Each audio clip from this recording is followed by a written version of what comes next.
8-8 दिवस तिथं उपोषण करून पोट पाठीला चिटकेपर्यंत जर भिका मागावं लागत असतील, त्या सारथीची कितीही मोठी इमारत झाली काय उपयोग नाही. तिथं फक्त पगारीवर काम करणारे अधिकारी त्या ठिकाणी बसू शकतात.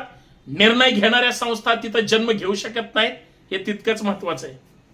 मग ते बार्टी असू द्या, सारथी असू द्या किंवा महाज्योती असू द्या, अधिकाऱ्यांच्या संघर्षातून संस्था निर्माण झालेल्या नाहीत. पैसे द्या अगोदर ह्या पीएचडी धारक विद्यार्थ्यांना, फेलोशिप द्या. समाजाच्या लढ्यातून ह्या संस्था निर्माण झाल्यात. राज्याचे अर्थमंत्री अर्थात राज्याचे उपमुख्यमंत्री जे अधिवेशन सुरू होतं त्यावेळेस म्हणतात, काय पीएचडी करून संशोधन करून काय दिवे लावायचे तुम्हाला. आता जर संशोधनाचं महत्व राज्यकर्त्यांनाच कळणार नसेल, राज्याचं काय होणार. संस्था शाहू महाराजांच्या विचारांचे, महात्मा फुलेंच्या विचारांचे, डॉक्टर बाबासाहेब आंबेडकरांच्या विचारांचे, ती संस्था राज्यकर्त्यांना तुमच्या कुरघोडीसाठी सारथी असेल, बार्टी असेल किंवा महाज्योती असेल, विनाकारण बदनाम करू देऊ नका, होऊ देऊ नका, किंवा त्या संस्थेवरचा प्रत्येक समाजाचा विश्वास उडेल असं काही करू नका.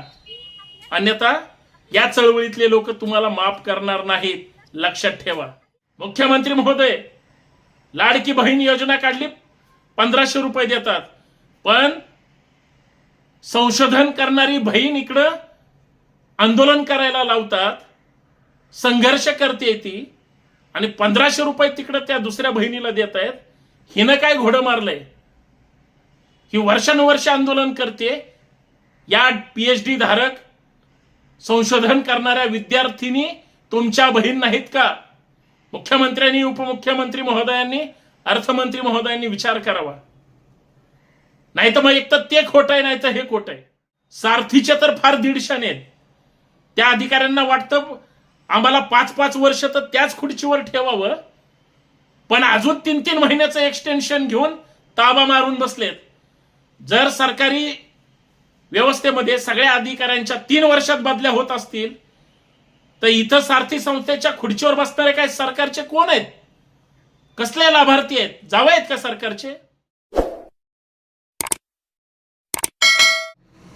सारथी संस्था जातीवादी आहे, नेते जातीवादी आहेत का समाजाच्या हितासाठी, तरुण पोरांच्या भविष्यासाठी सारथीचा जन्म झाला, तो काहीच कामाचा नाही.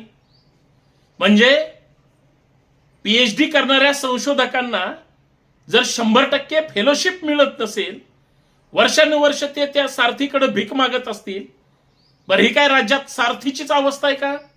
अशीच अवस्था महाज्योतीची सुद्धा होती, अशीच अवस्था बार्टीची सुद्धा झालेली आहे. म्हणजे समाजाच्या हितासाठी सरकार, म्हणजे या देशामध्ये संशोधन करणाऱ्या, आपल्या महाराष्ट्रामध्ये संशोधन करणाऱ्यांना जर योग्य मानधन देणार नसेल, जो त्यांचा नैतिक हक्क अधिकार आहे, काय उपकार करता का. पुण्यामध्ये सारथी संस्था आहे. महाराष्ट्राच्या हिताचे निर्णय, खरं तर लाखो मराठ्यांचे मोर्चे निघाल्यानंतर सारथी संस्थेचा जन्म झाला. ओबीसींच्या न्याय हक्कासाठी, रक्षणासाठी महाज्योतीचा त्या ठिकाणी जन्म झाला. आम्हाला अभिमान आहे की त्या महाज्योतीच्या पहिल्या स्थापनेच्या अगोदर पहिलं पत्र संभाजी ब्रिगेडचं होतं की ओबीसी साठी सुद्धा बार्टीच्या धर्तीवर संस्था झाली पाहिजे. बार्टीच्या धर्तीवर सारथीचा जन्म झाला, महाज्योतीचा जन्म झाला. आज तरुण पोरं पोरी एमपीएससी असेल, यूपीएससी असेल, वेगळ्या शिक्षणासाठी असेल, हॉस्टेल असेल किंवा पीएचडीच्या माध्यमातून संशोधन असेल, परदेशात उच्च शिक्षण असेल, या सगळ्यासाठी हजारो कोटी रुपयाची तरतूद करणं गरजेचं आहे, वेळेवर मिळणं गरजेचं आहे. राज्याचे अर्थमंत्री अर्थात राज्याचे उपमुख्यमंत्री जे अधिवेशन सुरू होतं त्यावेळेस म्हणतात, काय पीएचडी करून संशोधन करून काय दिवे लावायचे तुम्हाला. आता जर संशोधनाचं महत्व राज्यकर्त्यांनाच कळणार नसेल, राज्याचं काय होणार. कधी कधी असं वाटतं काय होणार या महाराष्ट्राचं. मित्रांनो, याच प्रमुख विषयावर चर्चा करायचे.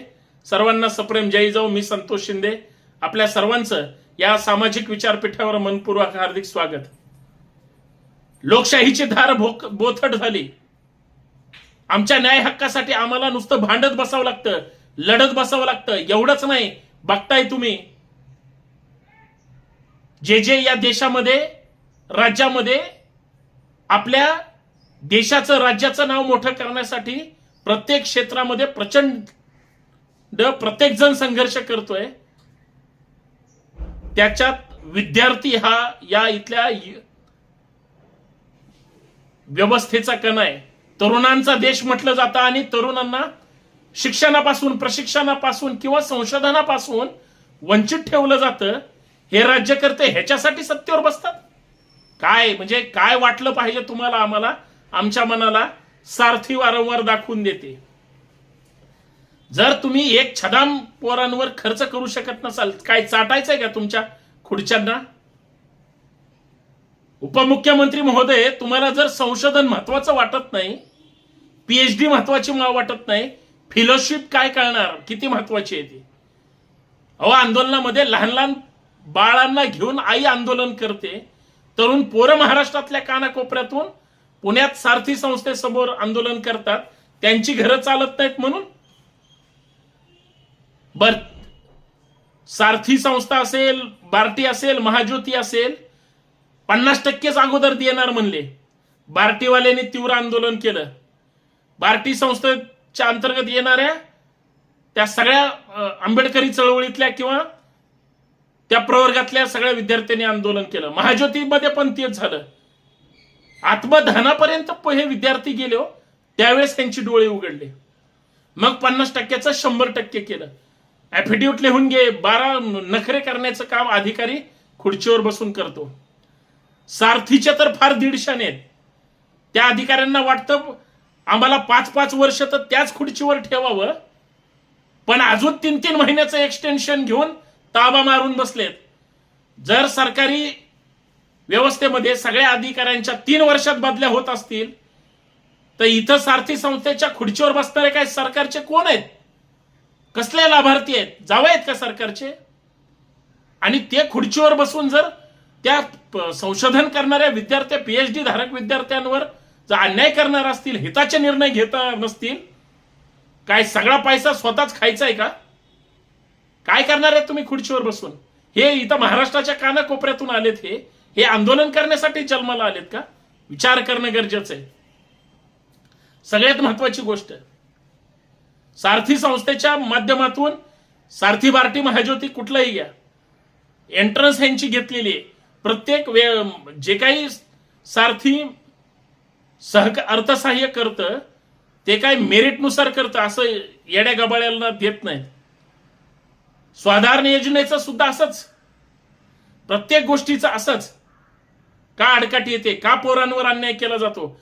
हातबल करून संशोधन कशाचं करणार आहेत? जगण्याचं की मरण्याचं? याच्यावर विचार कुणी करणार आहे की नाही? पुण्यामध्ये बार्टी संस्थेच्या समोर परत एकदा पीएचडी धारक सगळे विद्यार्थी 100% फेलोशिप मिळाली पाहिजे. 50% वर देण्यात काय अर्थ नाही. संभाजी ब्रिगेडचे प्रदेशाध्यक्ष ऍडव्होकेट मनोज आखरे साहेब यांनी त्या आंदोलनाला भेट दिली. त्यांची जी भूमिका ऐकली, विदारक अवस्था आहे. महाज्योतीला मिळालं पाहिजे, बार्टीला पण मिळालं पाहिजे, त्याच धर्तीवर सारथीला मिळालं पाहिजे, हीच त्या विद्यार्थ्यांची मागणी. मुख्यमंत्री महोदय, लाडकी बहीण योजना काढली, 1500 रुपये देतात, पण संशोधन करणारी बहीण इकडं आंदोलन करायला लावतात, संघर्ष करते ती, आणि 1500 रुपये तिकडं त्या दुसऱ्या बहिणीला देत आहेत. हिनं काय घोडं मारलंय? ही वर्षानुवर्ष आंदोलन करते. या पीएचडी धारक संशोधन करणाऱ्या विद्यार्थिनी तुमच्या बहीण नाहीत का? मुख्यमंत्र्यांनी, उपमुख्यमंत्री महोदयांनी, अर्थमंत्री महोदयांनी विचार करावा. नाही तर मग एक तर ते खोटं आहे, नाही तर हे खोटं आहे. एक तर ह्यांना खोटं ठरवा, नाहीतर ह्यांच्या हिताचं बोला, नाहीतर ते खोटं आहे, फक्त राजकारण हे तरी सांगा. आखरे साहेबांनी सांगितलं की जर सरकारने लवकर निर्णय नाही घेतला, महाराष्ट्रभर आंदोलन होईल. झालेच पाहिजेत. अरे, ज्या समाजाच्या हितासाठी संस्था स्थापन झाल्यात, त्या समाजाच्या तरुण पोरांची, पोरींची जर आंदोलन करून 8-8 दिवस तिथं उपोषण करून पोट पाठीला चिटकेपर्यंत जर भिका मागावं लागत असतील, त्या सारथीची कितीही मोठी इमारत झाली काय उपयोग नाही. तिथं फक्त पगारीवर काम करणारे अधिकारी त्या ठिकाणी बसू शकतात. निर्णय घेणाऱ्या संस्था तिथं जन्म घेऊ शकत नाहीत. हे तितकंच महत्वाचं आहे. मग ते बार्टी असू द्या, सारथी असू द्या किंवा महाज्योती असू द्या, अधिकाऱ्यांच्या संघर्षातून संस्था निर्माण झालेल्या नाहीत. पैसे द्या अगोदर ह्या पीएचडी धारक विद्यार्थ्यांना, फेलोशिप द्या. समाजाच्या लढ्यातून ह्या संस्था निर्माण झाल्यात. अधिकाऱ्यांनो, टॅक्स रुपी पैसा जनता भरते तेव्हा तुम्ही खुर्चीवर बसता. थोडी तरी जनाची नाही तर मनाची वाटली पाहिजे. अधिकारी तसलेच, नेते तसलेच, पुढारी तसलेच, सगळे तसलेच, आणि खालचे गावकुसावरचे ह्यांचे चमचे त्यांच्यापेक्षा ते पण तसलेच. एवढा मोठा महाराष्ट्रातला महत्वाचा विषय ह्यांना काहीच वाटत नाही.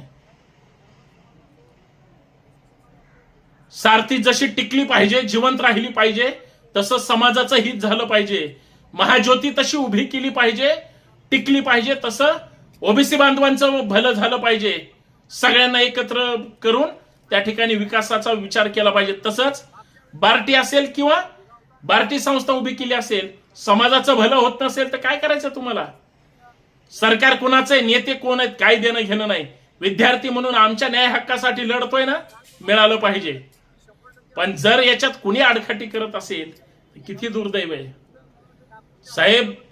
ज्या मागण्यांसाठी विद्यार्थी लढताय, ज्या मागण्यासाठी समाज लढतोय, सरकार त्याच्या वेगळे निर्णय घेतोय.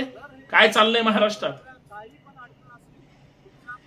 पण ह्या सगळ्या प्रत्येक मानवी मनातल्या वेदना अशाच वाढत गेल्या ना, जे आज पदावर असतात ते उद्या पदावर असतातच असं नाही. मग ते प्रशासनाच्या, शासनाच्या, सरकारच्या किंवा नेत्यांच्या, लक्षात ठेवा. तोंडचा घास पळवताय, पोटावरचा हात पाठीवर ठेवताय आणि न्याय हक्कासाठी भीक मागायला लावताय. ही लोकशाही तुम्हाला कधीही माफ करणार नाही आणि समाजाचा तळतळाट तुम्हाला कधीही सुखाची झोप लागू देणार नाही. लक्षात ठेवा.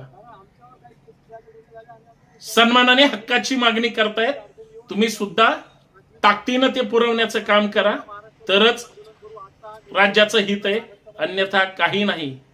संस्था शाहू महाराजांच्या विचारांचे, महात्मा फुलेंच्या विचारांचे, डॉक्टर बाबासाहेब आंबेडकरांच्या विचारांचे, ती संस्था राज्यकर्त्यांना तुमच्या कुरघोडीसाठी, सारथी असेल, बार्टी असेल किंवा महाज्योती असेल, विनाकारण बदनाम करू देऊ नका, होऊ देऊ नका, किंवा त्या संस्थेवरचा प्रत्येक समाजाचा विश्वास उडेल असं काही करू नका.